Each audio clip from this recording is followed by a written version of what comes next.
अस्सलाम वालेकुम नाजरीन। आज एनालिसिस विद एजाज महर में हम बात करेंगे, बहुत अहम डेवलपमेंट्स हुई हैं। मुस्लिम लीग नून के जो कायद हैं मियां नवाज शरीफ, उन्होंने लंदन से वीडियो लिंक के ज़रिए अपनी पार्टी की सीईसी को ख़िताब किया है और अपने बयाने को आगे बढ़ाते हुए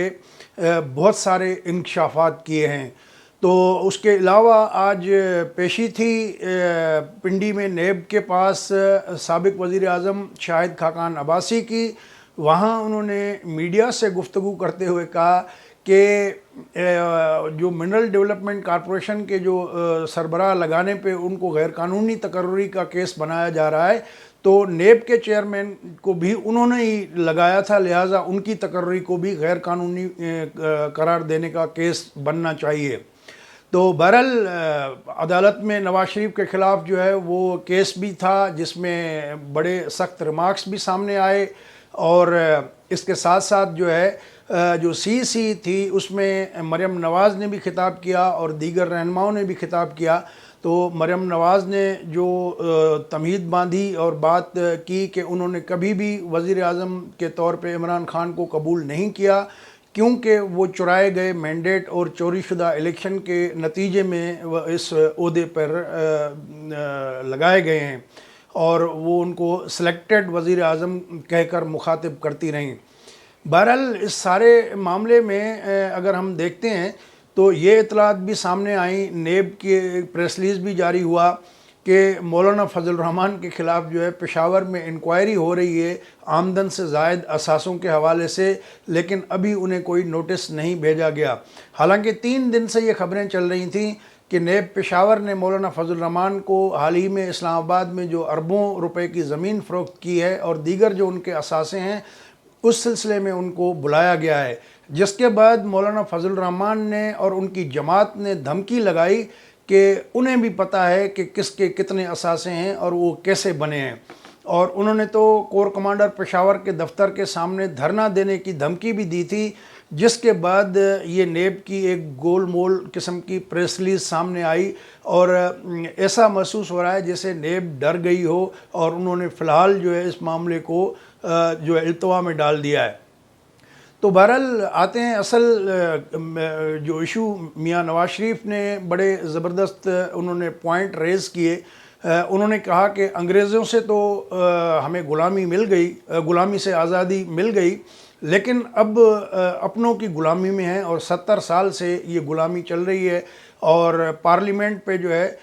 कोई और चला रहा है उसको। जब भी अहम कानून साजी होती है तो मुख्तलिफ़ जगहों से फ़ोन आते हैं कि जी आप इस कानून के हक़ में वोट दें। तो उन्होंने कहा कि अब ऐसा नहीं होना चाहिए, जो सियासी फ़ैसले हैं वो जीएचक्यू में नहीं होने चाहिए, वो पार्लियामान में होने चाहिए। और उन्होंने कहा कि ये ग़ुलामी की ज़िंदगी उन्हें कबूल नहीं है और जिस तरह माजी में इलेक्शन कमीशन ने नताइज जो है वो सामने लाने के लिए एक सिस्टम बनाया था आरटीएस, वो सिस्टम अचानक बंद कर दिया गया और जो नताइज थे मुख्तलिफ़ पोलिंग स्टेशन पे उम्मीदवारों को नहीं दिए गए और मैंडेट चोरी किया गया उनके बकौल। उन्होंने कहा कि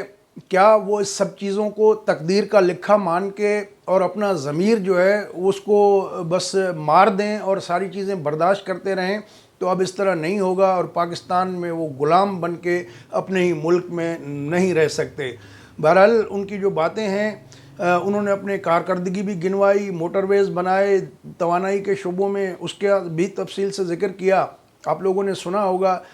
लेकिन ज़्यादातर चूँकि पाकिस्तानी मीडिया में काफ़ी उसकी जो है वो सेंसरशिप हुई, जो हमारा सो कॉल्ड कौमी मीडिया है उसमें ख़ुद साख्ता सेंसरशिप थी या फरमाइशी थी, बहरहाल ये तो वही बताएंगे, लेकिन उसमें बहुत सारी चीज़ें जो मियां नवाज शरीफ ने कहीं वो मौजूद नहीं है। लेकिन टेक्नोलॉजी आजकल ज़ाहिर है इतना आगे है कि वो सारी चीज़ें सोशल मीडिया पे दस्तयाब हैं और बहुत सारे लोगों को उस तक जो है एक्सेस भी है। तो मियां नवाज शरीफ ने बार बार जो है मियां शहबाज शरीफ का ज़िक्र किया और वो ये कहते रहे कि शहबाज शरीफ ने बड़ी जुर्रत और हिम्मत का मुजाहरा किया और उनके बयानिए का साथ दिया, वो झुके नहीं हैं और वो उनको सलाम पेश करते हैं। और दीगर साथियों को भी उन्होंने जो है वो तज़किरा किया नाम लेके, शाहिद खाकान अब्बासी, ख्वाजा आसिफ और दीगर का, کہ وہ انہیں سلام پیش کرتے ہیں کہ وہ اپنے جو ہے ساری چیزوں کے انتقامی جو بھی کاروائیاں ہیں ان سے نمٹ رہے ہیں اور برداشت کر رہے ہیں۔ تو بہرحال انہوں نے ایک کلیئر کٹ پیغام یہی دیا کہ جو ڈو اور ڈائی والی سچویشن ہوتی ہے کہ ان کی جو باتیں ہیں اس میں اگر دیکھا جائے تو کوئی ایسی غیر آئینی بات تو نہیں ہے، وہ آئین کی حدود میں تمام اداروں کو رہ کے کام کرنے کی بات والی جو زور ہے اس پہ دے رہے ہیں۔ تو ظاہر ہے کہ کسی بھی مہذب معاشرے میں کوئی ادارہ اگر آئین سے خود کو بالا تر سمجھے گا تو یہ تو کہیں بھی کسی ریاست میں اس کی اجازت نہیں ہوتی ہے۔ بہرحال اس ملک کی بدقسمتی ہے کہ 1958 میں جب ایوب خان نے پہلی بار جو ہے مارشل لا ڈکلیئر کیا، مارشل لا تو خیر 7 اکتوبر 1958 کو اسکندر مرزا نے لگایا، لیکن پھر 20 دن بعد جو ہے ایوب خان نے ان کو بھی چلتا کر دیا، اور پھر بعد میں پہ جو انہوں نے صدارتی الیکشن لڑا 1965 میں، اس میں اگر ہم دیکھیں تو مادر ملت فاطمہ جناح ان کو انہوں نے جو ہے انڈیا کا ایجنٹ ڈکلیئر کیا، ان کو غدار کا قرار دیا گیا۔ تو بہرحال یہ جو غدار سازی کی فیکٹریاں چلتی رہیں اس میں ہم دیکھتے ہیں کہ غوث بخش خان بزنجو ہو، ولی خان ہوں یا جی ایم سید ہوں جنہوں نے پاکستان بنایا تھا، تو ان لوگوں کو جو ہے بھی غدار قرار دیا گیا، ان کے خلاف غداری کے مقدمات بھی درج کیے گئے، اور یہ سلسلہ پچھلے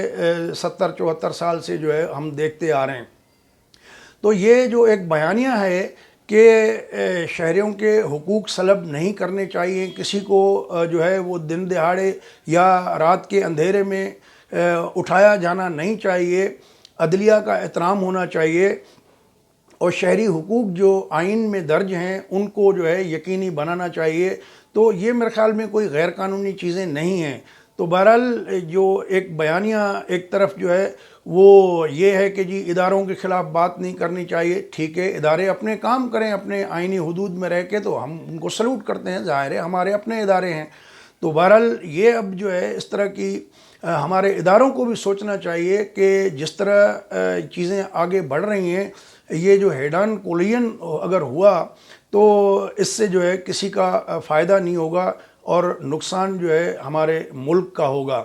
تو بہرحال اس سارے معاملے کو جو بھی فریق ہیں ان کو ادراک کرنا چاہیے، اور اس ساری گیم میں پیپلز پارٹی واچ اینڈ سی والی جو پالیسی اختیار کیے ہوئے ہے ان کو بھی اپنی پالیسی واضح کرنی ہوگی کہ وہ کس طرف جو ہے جاتے ہیں۔ لیکن جس طرح میں نے آپ کو بتایا کہ یہ جو بزرگان تھے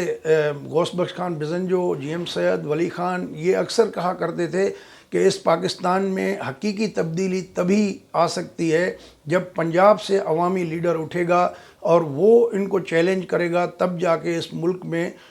کچھ لوگوں کی بات کی بہتری کی جو ہے اس کی امید پیدا ہو سکتی ہے۔ تو بہرحال یہ ساری چیزیں تاریخ کا ہمارا حصہ ہے، تو ان ساری چیزوں کا ادراک کرنا چاہیے تمام جو بھی ہمارے کرتا دھرتا لوگ ہیں، اور جو ہے وہ اس میں جو بھی پاکستان کے لیے ضروری ہو اپنے ذاتی مفاد سے ہٹ کے قومی مفاد کی خاطر جو ہے فیصلے ہونے چاہیے۔ باقی ساری چیزیں ہمارے سامنے ہیں کہ ڈکٹیٹرز جو ہے ماضی میں کیا کرتے رہے، اور آج کل وہ باہر بیٹھ کے عیاشیاں مار رہے ہیں، لیکن وہ پاکستان ان کے بچے بھی باہر ہیں۔ تو میاں نواز شریف نے بھی یہ ایشو ریز کیا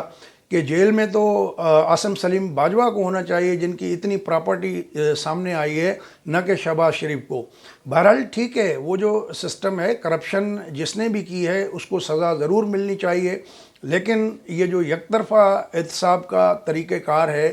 یہ نہیں ہونا چاہیے۔ احتساب سب کا ہونا چاہیے، اکراس دا بورڈ ہونا چاہیے۔ دوستو، اگر یہ ویڈیو آپ کو اچھی لگی ہو تو اپنے دوستوں کے ساتھ شیئر کریں، اور ہمارا چینل سبسکرائب ابھی تک نہیں کیا تو اس کو سبسکرائب بھی کر لیں۔ اگلی ویڈیو تک جو ہے اجازت دیجیے، اللہ حافظ۔